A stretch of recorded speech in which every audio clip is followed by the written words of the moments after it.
So, coming into the first look of the house, we're going to do essentially an overview look of the houses from on high going down. You see a rather nice looking old style house. It's basically made of general wood, not a lot of paint left on its surface, clearly a little bit of a fixer-upper, and a very nice cobblestone path leading not too far away from the smaller dirt path going right up to the door. You see outside from it, the windows are all closed and not bleeding a lot of light inside of the house itself.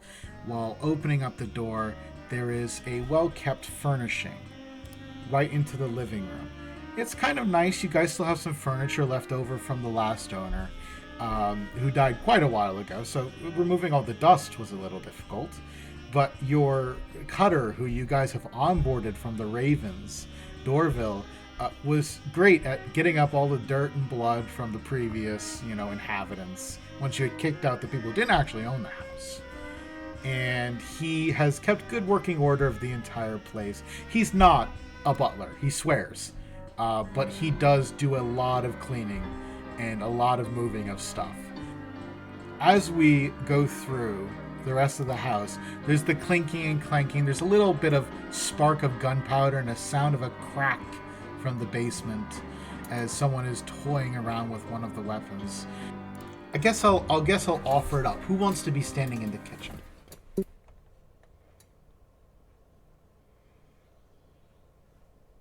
Nobody. The kitchen's the worst place to be. The kitchen is the worst place. The kitchen's empty. No one did food shopping this week. It's the worst. Dorville hasn't even cleaned it out yet, the lazy guy. What's he doing? I'll take the kitchen. Okay.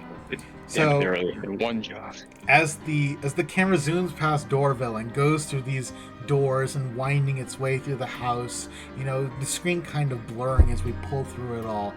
Eventually we hit a door that kind of creaks open by itself, as if opened by a hand that no one else can see. And standing in that room is your character, AJ. Just quickly describe to me who your person is. Sure. So as it sort of zooms in, what you see is, I guess, probably like a let's call him a young man. He's probably, he's in his early 30s, probably.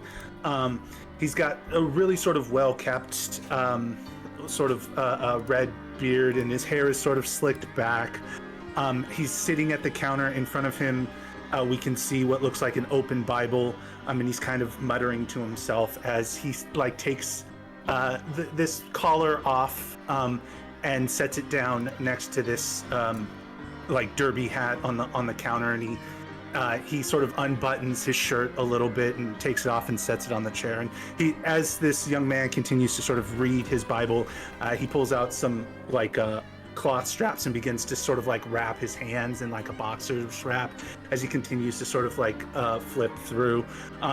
As the camera pans around, we can see his face, and he's got one blue eye and one brighter green eye, and he's muttering to himself. It looks like he might be preparing for something. Right, Dorville, he yells down the hall. Dorville, are you ready for our sparring session? I'm almost ready. I'm just got to finish up my prayers here.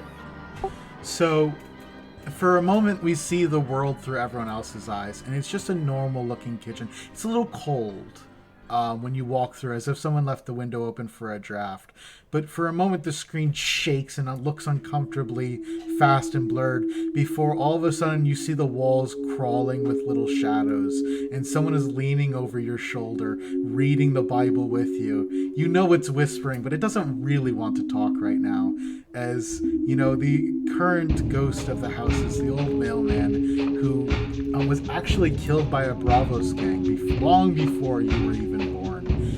The deal was he had been delivering letters between the walkers of a local group that he had been told to stay out of, but he knew someone in the group, and he had been doing his job as the postman, and because of that he had been gunned down in his own home. And you know that he likes to roam the halls, sort of scaring your partners when he doesn't mean to, because the thing is, things tend to break when he's around, as if a bullet is still passing through his body at any moment.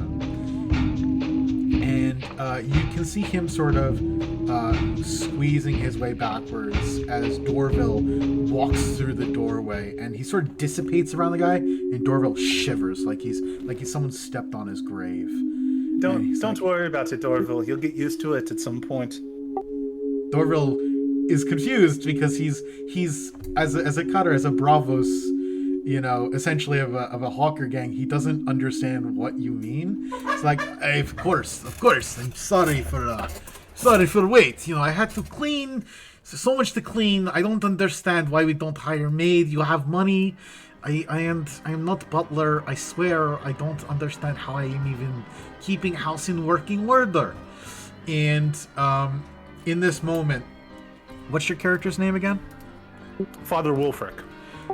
In this moment, as we're looking at Father Wolfric, the screen stops on him, and there's a splash of fog that hits the bottom of the screen. And in the airy fog, like carving from something much more solid, you see Father Wolfric write itself in the air. And underneath it, you see the whisper. Basically, like it's being breathed out from someone on a pane of glass. And the next big portion of the introduction is this entire scene photographs itself and pulls back out. And we see the moment that Father Wolfric helped make the gang where it is today. The one big thing that helped catapult you to this first rank slot here. What did Father Wolfric, what was his big moment?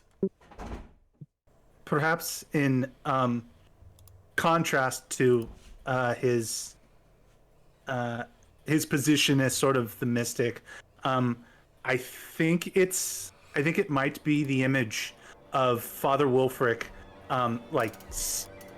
standing over Dorville, right? Knuckles sort of bloodied, having just taken down like the muscle of this hawker group, before he turns around and just makes a gesture, right, to perhaps somebody off scene, somebody who's actually doing the talking or the negotiating, right? Having taken out the muscle, this was his opportunity to this is what he did to help usurp the Ravens. You still see where Dorville's lip is split from just under his nose to his chin, where your fist connected so hard you nearly shattered his jawbone and took out 2 teeth from the top and from the bottom. Now, I'm not sure you win every fight with him, but he is... No, not... But I probably caught him off, and I imagine, there's probably, still a slight, glint in Father Wolfric's eyes, like he had channeled something else to help him get over this Bravo, right? Perhaps he looks back down at Dorville as his eyes, these 2 different colored eyes were glowing a bright color, and then they sort of fade back to his normal dual colored eyes, as he kind of just smiles at Dorville before handing it back over to whatever the negotiation might have been. Dorville still has a healthy amount of respect and fear for that moment. And despite his always initiative to better himself at his job, he is quite a dedicated person. Like a person who normally you would not expect to see in the life of crime he is. He seems very intent on making himself higher than he is now. And as the picture frame burns at the edges so we can all come back into the scene, you see Dorville pulling out his own wrappings and motioning to the door as the camera pulls back out from the doorway, and it's like it's being dragged on a hook, forcibly dragged on a hook throughout the halls again as a door slams open behind him. We see it fly down some stairs, still not looking the right way to know where we're going, as all of a sudden we pull up and down and in front of another person now standing in the cellar. But let me tell you, he's dressed to the nines. He looks nice. But he's in the darkest corner, so you almost cannot see him. And he's got his back to the wall so that no one can sneak up on him. And he's there to observe the match, the bout. That's what he's there for, and he's trying to not be seen by anyone. What's your character's name? Marcus Slater. Actually, it's William Slater. That's a typo, but... So, it's like there's like a shadow reaching down from one of the archways in the basement, basically casting a light over your face, so that we can't really see even what you look like. All we can see is the pompous clothes you've got on that don't fit the dank and dirty cellar. And the shadow sort of seems to melt off your face as we see your eyes peering through it to show you properly. And the darkness that used to cover who you were flits down to around your mid-waist, and all of a sudden you see, written in little bits of light in dark like stars, you see William Slater, and underneath it, the shadow, in just pure dark Roman font. And the entire thing pauses as you hear footsteps coming down the stairs of two much heavier folk made of muscle and murder, as they're coming towards you, and you see yourself framed in a picture as your mind goes back to the moment where you made this gang what it was. What was the moment that William Slater changed the red strings from 2-bit to full-time? So I think it would be when they took out that rival gang. I think the rival gang had like a guard in their pocket. And what I did is I took out like the town guard of that group. Their essentially law protection. So you would see like you'd probably see him on a rooftop with a long rifle. I would say, yeah, I'd take out a sheriff. So there's this image of your character, William Slater, on top of the roof, like the shadows almost hugging you as the moonlight seems to blend on every portion of the roof but where you're sitting. And the only thing that comes off to give light off your entire form is the glint of the scope of your rifle, as you see Darian, the old sheriff who had fucking chip on his shoulder for you group, and you knew he was going to be trouble. You knew.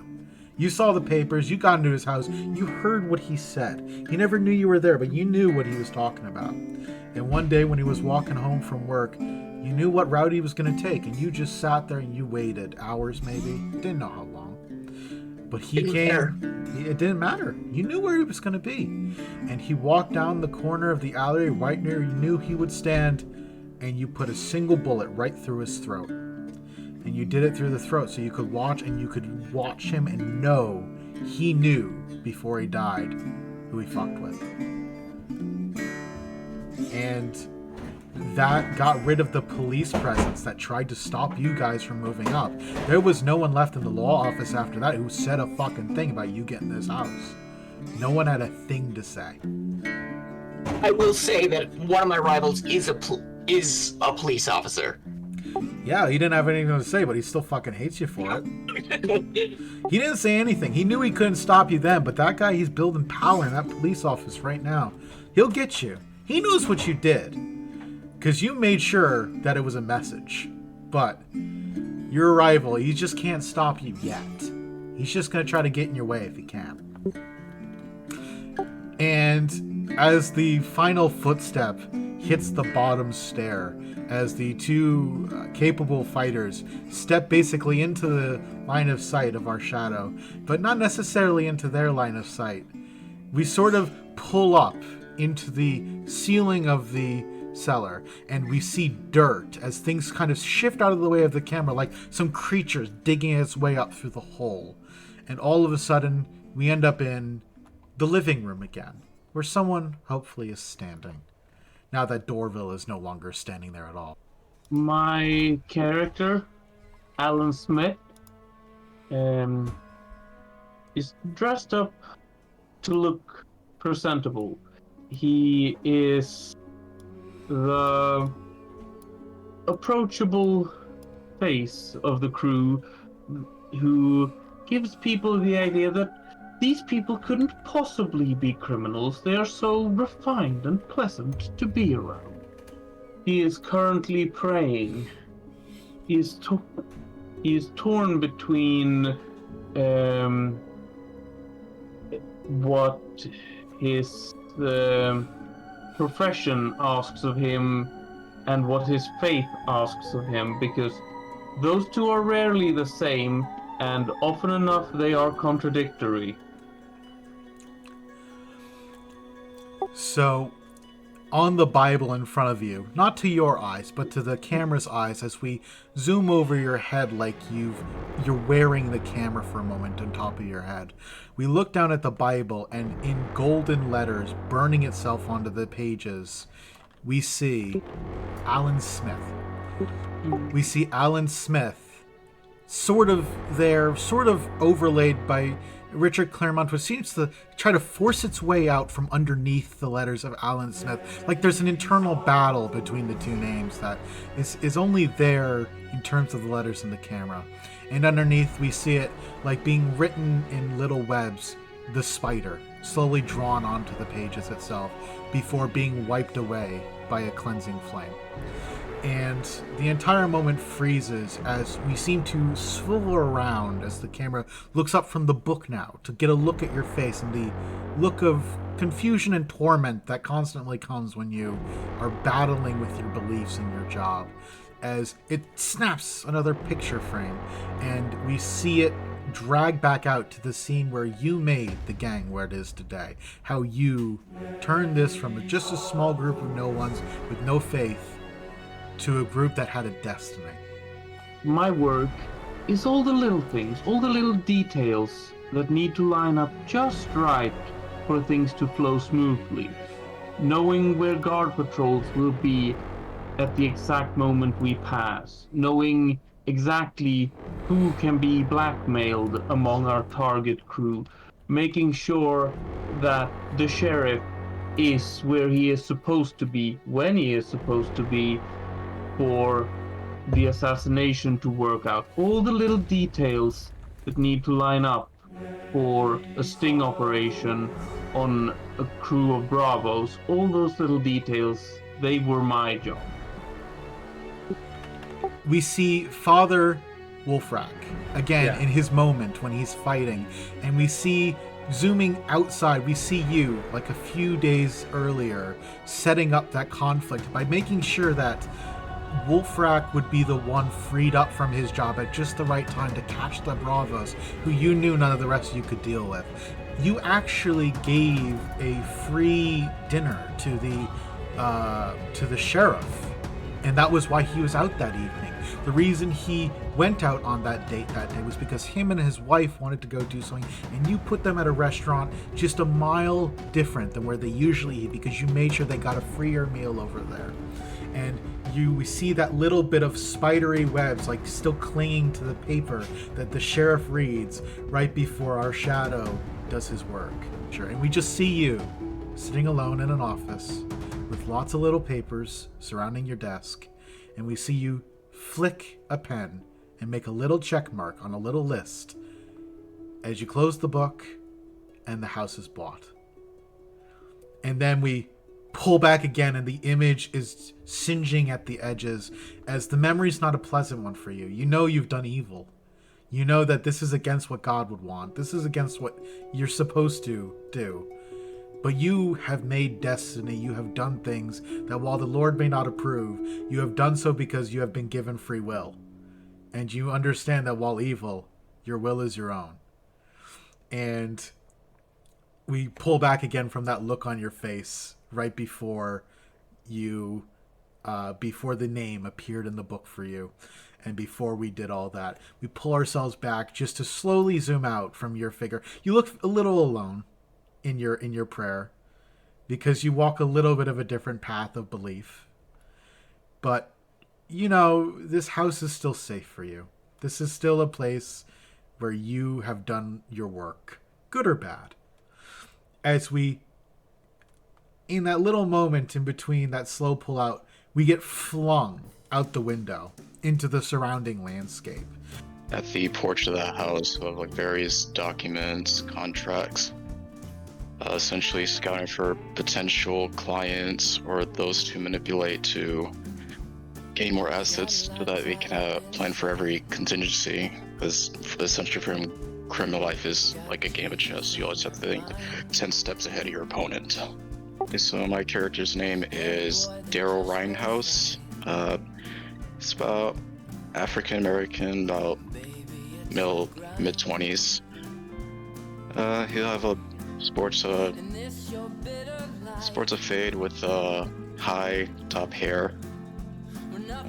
Has a freshly trimmed beard. He first keeps his appearances. Let's see. For alias, most would know him as the Playmaker.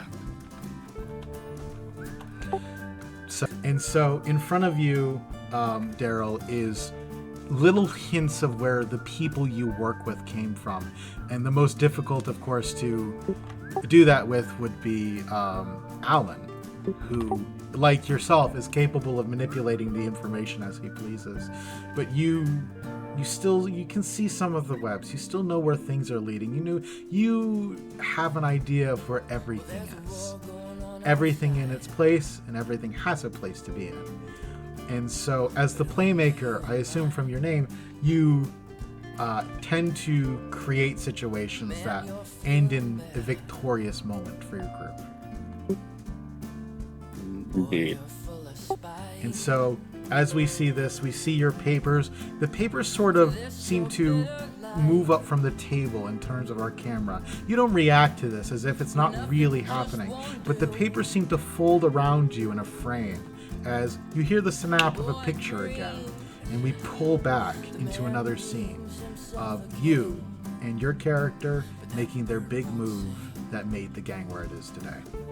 I would say with him acquiring several vital pieces of information with some of the world's government to where they would tend to step back because it's pretty damning evidence to where they will get kicked out of office or in some cases maybe lynched altogether.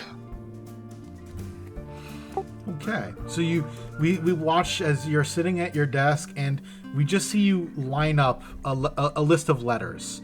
It seems to be like, 5 different letters just appear on your desk after you're done writing, and we follow these letters bundle up and go through a mail, and 5 cameras appear of different faces sitting in front of their desks and opening a letter, and instead of looking at what's in the letter, we watch their faces instead, as each one comes from a look of horror, as if someone had pulled something from their closet and shown them a skeleton they didn't even know they had.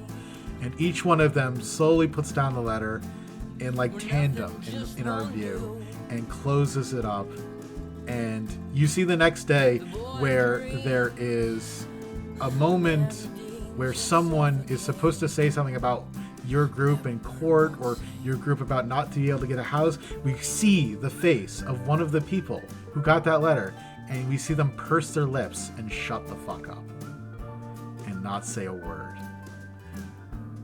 And then we pull back out as we see those 5 letters sort of dripping down from the screen as they form a little line underneath your chest, and as if the seals are written out to spell your name in the wax of the seal, we see Daryl written out in the wax of the seals, all lined up in the letters, and underneath it, the spidery web that formed the same spider as Alan's forms underneath your name as well, writing the spider. And pulling above the house, and we see a single red string pulling up from the house in its entirety up into the sky, and it's splitting into 1,000 little strings going all over the city. Not knowing where it's going, but each one of them is a little connection of your gang, of a life they've touched, of a person they've fucked over, of the money they've made from people, and the guns they've put on the street. That string goes somewhere important. Just there's thousands of them. It's impossible to follow them all. As we wrap up the opener intro introduction of our characters.